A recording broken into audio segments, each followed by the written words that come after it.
Court ये कहती है सुनील जी कि ये चुनाव के समय गिरफ्तारी नहीं है, ईडी अपने तरीके से काम करती है और ये चुनाव के समय वाला हमला बिल्कुल सही नहीं है। ये सिर्फ एक पार्टी के लिए नहीं कहा है उन्होंने, लागू तो सब पर होता है जो ये हमला करते हैं। देखिए सुचारता जी, हम आप कम से कम माननीय न्यायालय के किसी भी आदेश पर या किसी भी टिप्पणी पर कोई बात नहीं रख सकते, लेकिन क्या हम हो, आप हो या देश हो, वो जान नहीं रहा है कि ईडी सीबीआई कहाँ काम कर रही है, किस पर काम कर रही है। भाई ईडी पूरी ताकत के साथ काम कर रही है कि आम आदमी पार्टी ने उस शराब कारोबारी से कितना पैसा लिया और कैसे लिया। नहीं सुनील जी, लेकिन अभी काम ही कर रही है, कुछ प्रमाण नहीं दे पाई। आपका मतलब ये है कि 55 करोड़ रुपए भारतीय जनता पार्टी मोदी जी ने तो ले लिया ना उससे।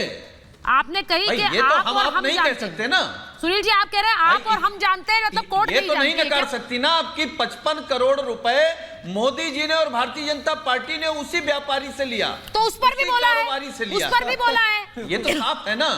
अब आम सुनील जी उस पर भी बोला है, अप्रूवर पर अगर आप बोलेंगे तो कोर्ट ने उस पर भी बोला है। उन्होंने कहा अप्रूवर का बयान ईडी नहीं बल्कि कोर्ट लिखता है, उसके बयान पर अगर आप सवाल उठा रहे हैं तो आप कोर्ट पर सवाल उठा रहे हैं, it's not the investigating agency. तो आप अगर बार बार शरत रेड्डी की बात करते हैं, आप बार बार बाकी अप्रूवर्स की बात करते हैं। माननीय न्यायालय पर कोई टिप्पणी नहीं कर रहे हैं, हम बीजेपी के भ्रष्टाचार को बता रहे हैं, और बीजेपी के भ्रष्टाचार को बताना न्यायालय पर टिप्पणी नहीं है। मैं तो बता रही हूं बीजेपी कि के चोर को अगर चोर बोलेंगे तो न्यायालय पर टिप्पणी नहीं है। हम बीजेपी को भ्रष्टाचारी अगर बोल रहे हैं और हवा में नहीं बोल रहे हैं। सुनील जी आज प्रमाण है केवल। सुनील जी यही सर्वोच्च न्यायालय की फटकार के बाद आज तो कोर्ट के आदेश पर डिबेट है, आज तो इसमें बीजेपी है नहीं। देश के सामने आया है कि कब सीबीआई ने छापा डाला तब इलेक्ट्रोल बॉन्ड मिले, कब ईडी गई उसके बाद इलेक्ट्रोल बॉन्ड मिले। तो ये पूरा देश जान रहा है कि असली भ्रष्टाचारी कौन है। असली भ्रष्टाचारी हारने जा रहे हैं, नई सरकार आने जा रही है। नई सरकार के बाद आप देखिएगा इन भ्रष्ट लोगों के खिलाफ जो कार्रवाई होगी वो मुझे लगता है इतिहास में दर्ज होगी। नई सरकार यानी कि 2024 में केंद्र में नई सरकार, यही कह रहे हैं ना सुनील जी? नई सरकार आने वाली है। जी हरीश जी, केंद्र सरकार बदलने वाली है और तब आपके भी दिन बदलने वाले हैं, सुनील जी कह रहे हैं। अभी आप सब कुछ चला लीजिए लेकिन सारा सच सामने आ जाएगा। आप देख लेंगे तो उनको खुली छूट है, देख सकते हैं। खा भी ले लेंगे वो जनता ने मन बना लिया है। मैं उस पर नहीं जा रहा, मैं कुछ और तथ्यों पे जा रहा हूँ। अभी सुनील जी कह रहे हैं कि मैं आज कोर्ट की टिप्पणी नहीं करना चाहता। अभी कुछ दिन पहले तो आप चिल्ला के आपके मित्र की पार्टी, वो अलग बात है कि यही आम आदमी पार्टी अखिलेश यादव जी के बारे में क्या क्या नहीं बोलती थी। हमें आज भी याद है कि सबसे बड़े भ्रष्ट नेता है तो कोई माननीय मुलायम सिंह यादव जी हैं या अखिलेश यादव जी हैं। खैर वो क्या मजबूरी है गठबंधन की तो आप जाने, आपको काम जाने। लेकिन आज जो आपने टिप्पणी करी कि कोर्ट के बारे में नहीं बोलना चाहिए, क्यों नहीं बात करेंगे भाई? आप आज से एक हफ्ते पहले, कितने पहले तो आज अभी भी आप शरद रेड्डी की बात कर रहे हैं, कोर्ट ने उठा के परे मारा है। 3 आरोप थे आप लोगों के, आपके और आपके साथी आम आदमी पार्टी के लिए पॉलिटिकली मोटिवेटेड है। आप केजरीवाल को जेल डालने की टाइपिंग की साजिश है, यही आरोप थे ना। आरोप को आज जिस तरह से सिरे से खारिज किया भाई माननीय न्यायालय ने, आपको अभी भी समझ में नहीं आ रहा कि क्या है क्या नहीं है। 9 सम्मन आपके अरविंद केजरीवाल जी स्किप करें और आप कहें कि उन पे कार्रवाई ना हो। गजब का लॉजिक है। आप किस तरह का लॉजिक दे रहे हैं? आपको कोर्ट ने कहा कि आप चीफ मिनिस्टर, इसका ये मतलब नहीं है कि आपको छूट मिल जाएगी, आप कुछ भी करेंगे। क्या कहेंगे वीसी से, हम वीडियो कॉन्फ्रेंसिंग से करेंगे। साफ कहा कोर्ट ने। दूसरा आपका प्ली था अप्रूवर का, अप्रूवर के बारे में भी सुचेता जी ने भी बोला। कोर्ट ने क्या कहा कि 100 साल से ये लॉ है, कोई 1 साल में ये लॉ नहीं बना है, और आपके सीएम के लिए लॉ नहीं बना हुआ। ये बहुत सारी चीजें जो है आज माननीय न्यायालय ने क्लियर करी है और स्पष्ट शब्दों में क्लियर करी है। और ये पहली बार क्लियर नहीं किया ईडी के बारे में। आप लोग गए थे ना मिलके इकट्ठे इंडी गठबंधन वाले सुप्रीम कोर्ट में कि ईडी हम पे कार्रवाई कर रही है। क्या हुआ? सुप्रीम कोर्ट ने परे मारा। आज भी क्या हुआ?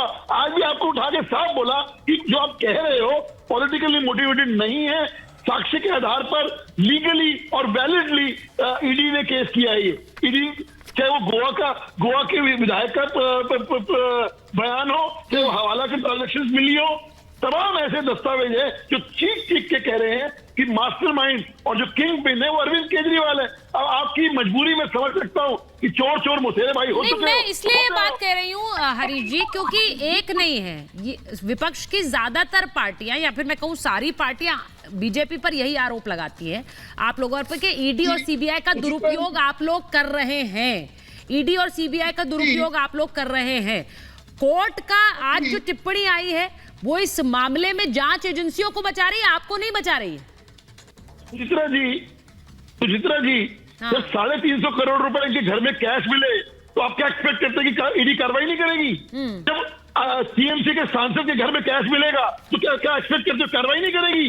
क्या बात करती हैं आप? हिंदुस्तान के अंदर निष्पक्ष है ईडी, इनको समझ में नहीं आ रही। वो जमाने गए 2014 से पहले जब सुप्रीम कोर्ट ने सीबीआई के बारे में बोला था कि ये तोता है। कोर्ट के आड़ में इतना भी न छुपिए कि ईडी के बारे में जो बोल लीजिएगा वही हम बचा लें। बीच में नहीं बोला संजीव। ईडी कैसे काम कर रही है, सीबीआई कैसे काम कर रही है, इलेक्शन कमीशन कैसे काम कर रही है? एक बात बताइए संजीव जी, ईडी को लेकर और सेंट्रल एजेंसियों के काम करने के तरीकों को लेकर हम किसकी बात माने? हम कोर्ट को सही माने या आम आदमी पार्टी को सही माने? ये बताइए मुझे। कोर्ट के पीछे छुपिए अगर लोग नहीं जो कार्रवाई करने के तरीके हैं, जो रिकॉर्ड है, आम आदमी को बताइए। बादल जी मैं आ रही हूँ क्योंकि आपके सांसद तो वो पूरी तरह से वहां घेराव कर रहे थे इलेक्शन कमीशन का, जिसकी वजह से चीफ इलेक्शन कमिश्नर की सिक्योरिटी बढ़ा दी गई। भाई उन्होंने कहा कि वहां उनकी सिक्योरिटी बढ़ाई है। आप लोग घेराव करने पहुंच गए, वहां उठ नहीं रहे थे, 24 घंटे हम यहीं रहेंगे। उसके बाद धरना प्रदर्शन हुआ, वहां पर मिलने भी पहुंचे। वो जो तस्वीरें थी वहां पर सौरभ भारद्वाज यानी आम आदमी पार्टी के नेता मिलने भी पहुंचे थे आपके सांसदों से। मेरा सवाल यह है बादल जी कि आपके नेताओं की बात को सही माने, टीएमसी के नेताओं को, आम आदमी पार्टी के नेताओं की, या फिर कोर्ट की बात को सही माने जो कह रहा है कि जो अप्रूवर कह रहे हैं वो कोर्ट ने बयान दर्ज किए हैं। तो आप कोर्ट पर सवाल उठा रहे हैं अगर आप ऐसा करते हैं। मैडम उससे पहले मैं भाजपा के प्रवक्ता को कहना चाहूँ, टीएमसी के कौन संसद के घर से पैसा मिला है? एक नाम बता दीजिए, कौन सा संसद? उसका नाम आप जानते हैं? संसद का नाम भी एक बार टीवी चैनल में बोल दीजिए। दूसरा बात है madam, election commission of India के ऑफिस के बाहर जो धरना चल रही है, वह धरना जो दिया काल से क्यों दिया? इलेक्शन पश्चिम बंगाल में प्रदेश भाजपा के एक लीडर, उनका नाम जितेंद्र तिवारी है, एनआईए के जो एसपी है उनके घर 26 मार्च को एक सफेद पैकेट लेके गया और 50 मिनट तक बात किया, लिस्ट दिया, और 50 मिनट के बाद जब एनआईए के एसपी के घर से निकल रहे तो वो पैकेट उसका हाथ में नहीं था। मतलब क्या है? दूसरा बात है, एनआईए और सीबीआई और ईडी जो इस होम मिनिस्टर के निर्देश में जो चल रही है, हम सब जानते हैं और हाईकोर्ट भी जानते हैं। हाईकोर्ट जो चाल किया उसके खिलाफ हाईकोर्ट के डिवीजन में जा सकते, सुप्रीम कोर्ट में जा सकते, सुप्रीम कोर्ट के प्रधान विचारक जा सकते। किसी को मानना है या ना मानना है, हाईकोर्ट के खिलाफ मैं नहीं बोल रहा हूँ, लेकिन पॉलिटिकल पार्टी, कोई सामाजिक कार्यकर्ता, कोई सोशल वर्कर, कोई एनजीओ का जो भी है, पूरे देश में जो नागरिक है वो बोल सकते हैं। हाईकोर्ट का निर्देश मेरे मन में अच्छा नहीं लगा, लेकिन दूसरे जगह में मैं जा सकता हूँ, हाईकोर्ट में अपर में मैं जा सकता हूँ, और तो सुप्रीम कोर्ट तो वो जा रहे हैं। आम आदमी पार्टी सुप्रीम कोर्ट जा रही है। आप बता दीजिए। लेकिन मुझे एक बात बताइए बादल देवनाथ जी, ये बार ये सवाल मैंने कल भी पूछा था अपनी डिबेट में। सुनिए, ये महाभारत में सवाल मैंने कल भी पूछा था।